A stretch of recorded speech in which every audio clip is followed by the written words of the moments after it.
Welcome back to the Open Road. I'm your host, Alex LaFreese, and I have to admit, I feel a little guilty.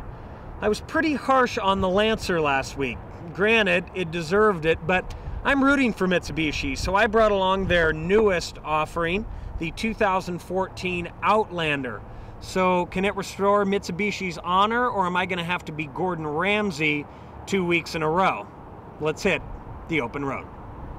Let's start with the outside. It's not exactly my cup of tea, but then again, there's been quite a few people I've talked to this week who have liked it, and one person who even said it looks like a poor man's Range Rover. So, gotta love that. The color, which looks like Tan Mom's ass, was almost universally despised.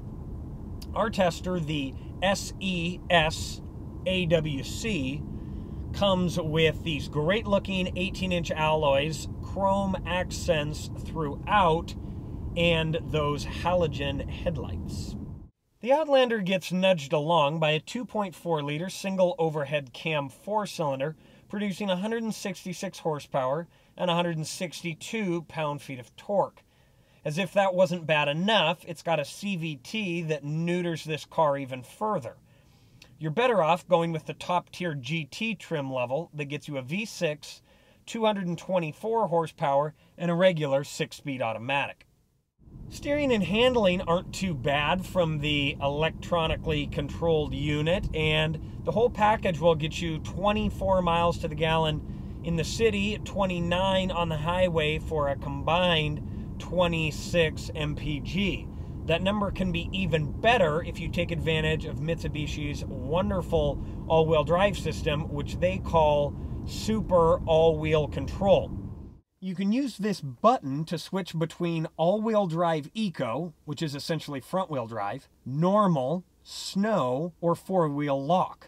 And this really is a big selling point, especially if you live somewhere like Spokane, where we get a lot of snow. The interior feels, well, old.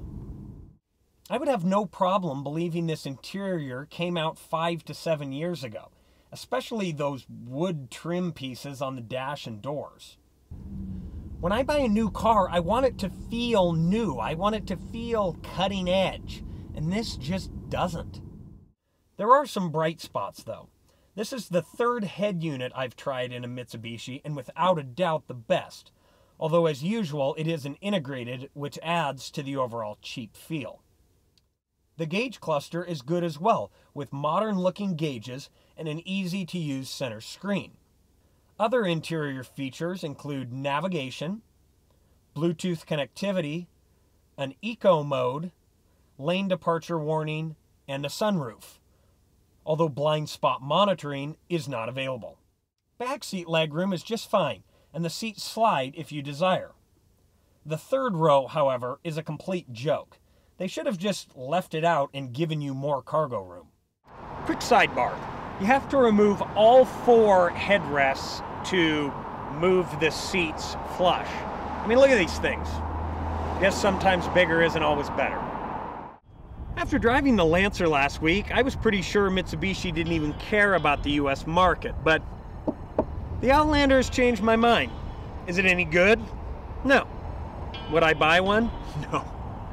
But it does show that Mitsubishi is trying to get better, and I'll never knock them for that. Make sure to find us on Facebook and Twitter under The Open Road. Let's try and get these channels looking less like Paula Deen and more like Justin Bieber. I'm your host, Alex LaFreese. Thanks so much for watching. We'll see you next time on The Open Road.